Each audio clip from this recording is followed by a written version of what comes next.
بسم اللہ الرحمن الرحیم۔ السلام علیکم۔ امید کرتا ہوں کہ آپ سب خیریت سے ہوں گے۔ اللہ تبارک و تعالی ہم سب کو اپنی رحمتوں کے حصار میں رکھے۔ آج کے اس لیکچر میں ہم انشاءاللہ جماعت نحم سبق نمبر 1 ہجرت نبوی صلی اللہ علیہ وآلہ وسلم شروع کر رہے ہیں۔ ہمارے اس سبق کے جو مصنف ہیں وہ ہیں مولانا شبلی نعمانی رحمۃ اللہ تعالی علیہ۔ پہلے ہم ان کے تعارف کے حوالے سے چند ایک ضروری چیزیں دیکھ لیتے ہیں۔ ہماری کتاب میں، درسی کتاب میں ان کے تعارف کے حوالے سے کچھ چیزیں لکھی ہوئی ہیں، یعنی ایک تو ہمیں یہ تاریخ کا ضرور پتہ ہونا چاہیے، ان کے سن پیدائش اور سن وفات کا 1857 سے 1914 تک۔ یہ MCQs بعض اوقات وہ پوچھ لیتے ہیں۔ اسی طرح ان کے مزید تعارف کے حوالے سے چند ایک ضروری چیزیں جو میں نے بورڈ پر مینشن بھی کی ہیں، آپ دیکھ سکتے ہیں۔ ان کے والد صاحب کا نام تھا شیخ حبیب اللہ وکیل، اور ان کے اساتذہ کرام میں سر سید احمد خان، مولانا الطاف حسین حالی، محسن الملک اور آرنلڈ جیسی عظیم شخصیات شامل ہیں۔ اسی طرح انہوں نے مصر، شام اور قسطنطنیہ سمیت دیگر اسلامی ممالک کا سفر بھی کیا۔ مولانا شبلی نعمانی جو ہمارے اس سبق کے مصنف ہیں، انہوں نے 2 مشہور ادارے بھی قائم کیے، ندوۃ العلماء اور دار المصنفین کے نام سے۔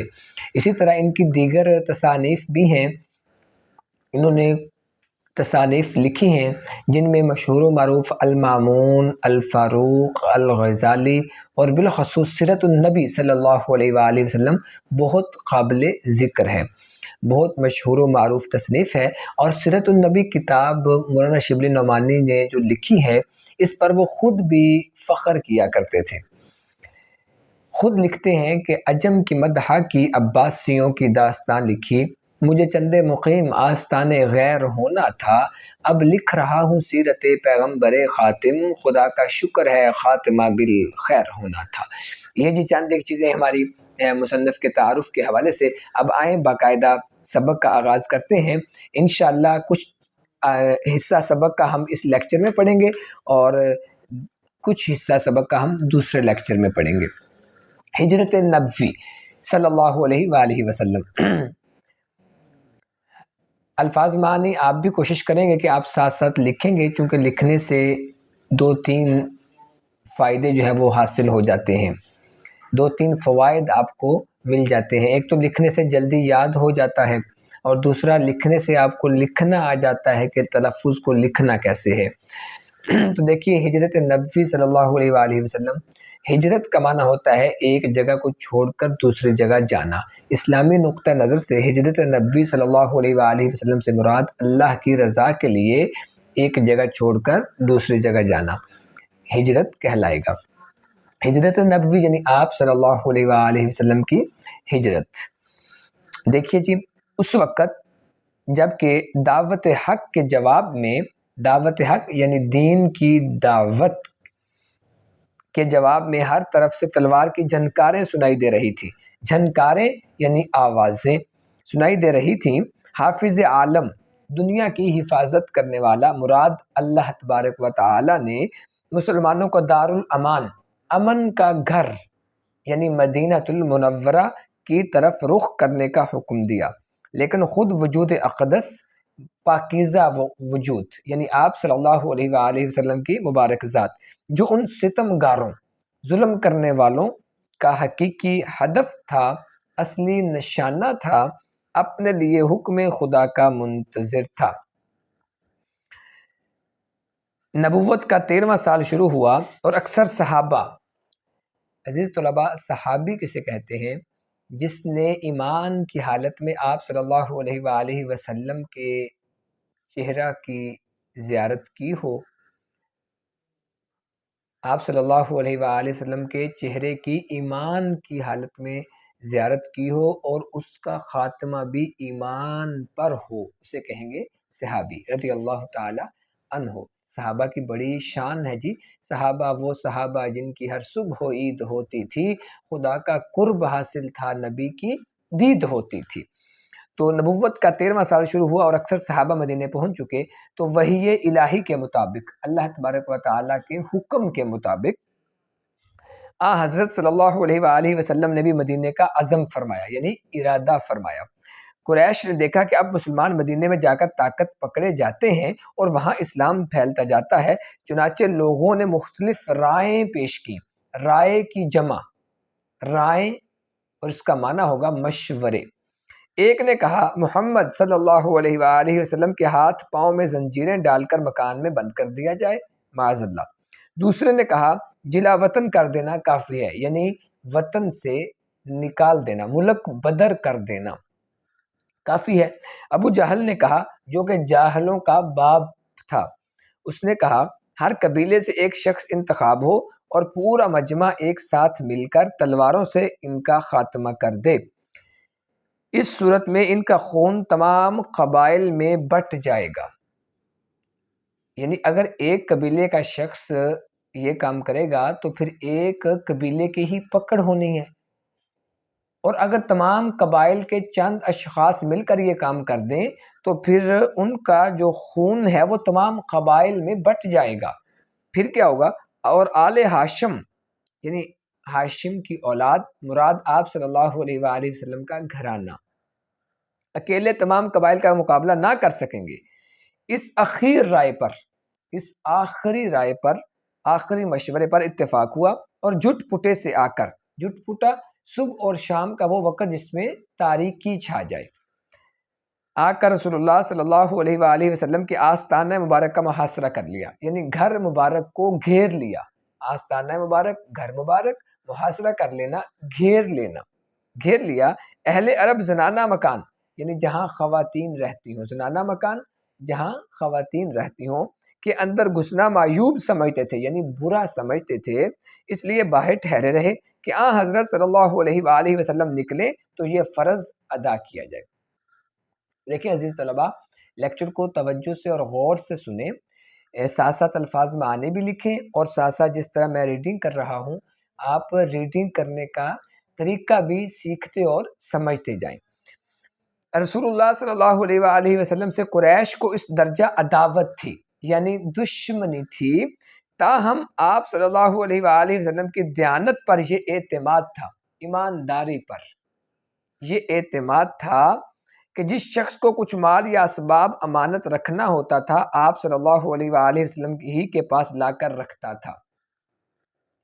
یعنی وہ آپ صلی اللہ علیہ وآلہ وسلم کے دشمن تھے، مگر یہ جانتے تھے کہ آپ صلی اللہ علیہ وآلہ وسلم ایماندار ہیں، سچے ہیں۔ اس وقت بھی آپ صلی اللہ علیہ وآلہ وسلم کے پاس بہت سی امانتیں جمع تھیں۔ آپ صلی اللہ علیہ وآلہ وسلم کو قریش کے ارادے کی پہلے سے خبر ہو چکی تھی، اس بنا پر جناب امیر یعنی حضرت علی رضی اللہ تعالیٰ عنہ کو بلا کر فرمایا مجھ کو ہجرت کا حکم ہو چکا ہے، میں آج مدینے روانہ ہو جاؤں گا، تم میرے پلنگ پر میری چادر اوڑھ کر سو رہو، صبح کو سب کی امانتیں جا کر واپس دے آنا۔ یہ سخت خطرے کا موقع تھا۔ جناب امیر یعنی حضرت علی رضی اللہ تعالیٰ عنہ کو معلوم ہو چکا تھا کہ قریش آپ صلی اللہ علیہ وآلہ وسلم کے قتل کا ارادہ کر چکے ہیں، اور آج رسول اللہ صلی اللہ علیہ وآلہ وسلم کا بستر خواب یعنی سونے کا بستر، آرام کرنے کا بستر، قتل گاہ کی زمین ہے، قتل گاہ قتل کرنے کی جگہ،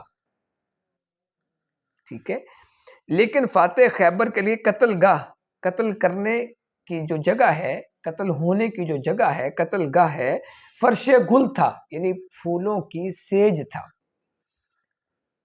حضرت علی رضی اللہ تعالیٰ عنہ نے یہ نہیں عرض کیا کہ یا رسول اللہ صلی اللہ علیہ وسلم آپ خود تو جا رہے ہیں اور مجھے دشمنوں کے حوالے کر کے جا رہے ہیں، بالکل بھی ایسا نہیں، اس واسطے کہ صحابہ کرام رضی اللہ تعالیٰ عنہ مجمعین تو اپنا تن من دھن قربان کرنے کے لیے آقا کریم کی خاطر ہر وقت تیار رہتے تھے، اور حضرت علی رضی اللہ تعالیٰ عنہ کو یہ بھی یقین تھا جو آقا کریم صلی اللہ علیہ وآلہ وسلم نے فرمایا وہ برحق فرمایا ہے کہ میں یہاں آرام سے لیٹوں گا اور میں صبح لوگوں کی امانتیں واپس بھی کروں گا، اور پھر میں آپ صلی اللہ علیہ وآلہ وسلم کے بتائے ہوئے حکم کے مطابق، بتائے ہوئے طریقے کے مطابق آپ صلی اللہ علیہ وآلہ وسلم کے پیچھے مدینہ منورہ بھی پہنچ جاؤں گا۔ کفار نے جب آپ صلی اللہ علیہ وآلہ وسلم کے گھر کا محاصرہ کیا، یعنی گھیر لیا، اور رات زیادہ گزر گئی تو قدرت نے ان کو بے خبر کر دیا۔ حضرت صلی اللہ علیہ وآلہ وسلم ان کو سوتا چھوڑ کر باہر آئے، ان ظالموں کو، ان دشمنوں کو پتہ بھی نہیں چلا۔ فانوس بن کر جس کی حفاظت ہوا کرے، وہ شمع کیا بجھے جسے روشن خدا کرے۔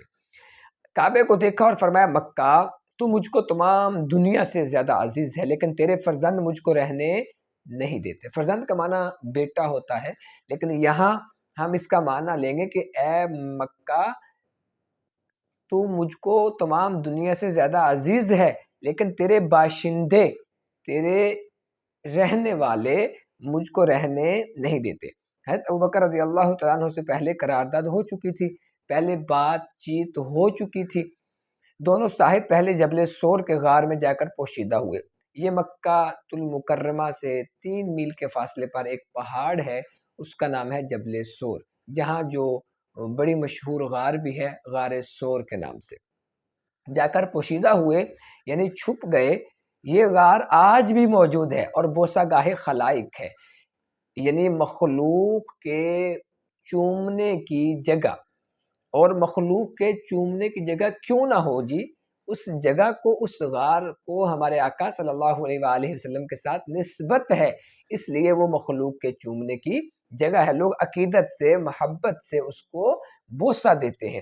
حضرت ابوبکر صدیق رضی اللہ تعالیٰ عنہ کے بیٹے عبداللہ جو نوخیز جوان تھے، نوخیز جوان یعنی نوجوان، جس پر ابھی جوانی آ رہی ہو، جوانی کی ابتدا ہو رہی ہو، تھے، نوجوان تھے، شب کو غار میں ساتھ ہوتے، صبح منہ اندھیرے شہر چلے جاتے اور پتہ لگاتے کہ قریش کیا مشورے کر رہے ہیں۔ جو کچھ خبر ملتی شام کو آ کر حضرت صلی اللہ علیہ وآلہ وسلم سے عرض کرتے۔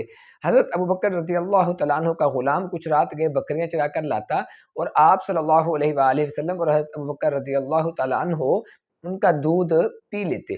3 دن تک صرف یہی غذا تھی۔ لیکن ابن حشام، یہ سیرت نگار کا نام ہے جی، سیرت لکھنے والے ابن حشام سیرت نگار کا نام ہے، نے لکھا ہے کہ روزانہ شام کو اسما رضی اللہ تعالی عنہا گھر سے کھانا پکا کر غار میں پہنچا آتی تھیں، اور یہ اسما رضی اللہ تعالی عنہا حضرت ابوبکر صدیق رضی اللہ تعالی عنہ کی صاحبزادی تھی۔ اسی طرح 3 راتیں غار میں گزاری۔ عزیز طلباء، ایک تو جب آپ صلی اللہ علیہ وآلہ وسلم کا نام آئے، اکثر جگہوں پہ لکھا ہوتا ہے خاتم النبیین، اس کو پڑھنا سیکھیں۔ اکثر بچے جو کہتے ہیں وہ یہی کہتے ہیں جی کہ یہ لفظ پڑھنا نہیں آتا، ابھی سے سیکھیں گے تو آپ سیکھ جائیں گے۔ خاتم النبیین صلی اللہ علیہ وآلہ وصحابہ وسلم۔ اور دوسرا، جب صحابی کا نام آئے، صحابی کا ذکر آئے تو ہم کہیں گے رضی اللہ تعالی عنہ، اور جب صحابیہ کا ذکر آئے جیسے اسما رضی اللہ تعالی عنہا کہیں گے۔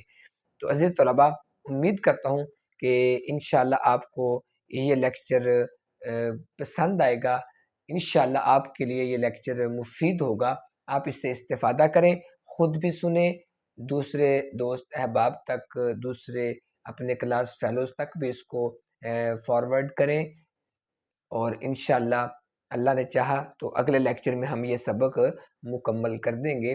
اردو محنت کر کے، ہمت کر کے، کوشش کر کے پڑھیں۔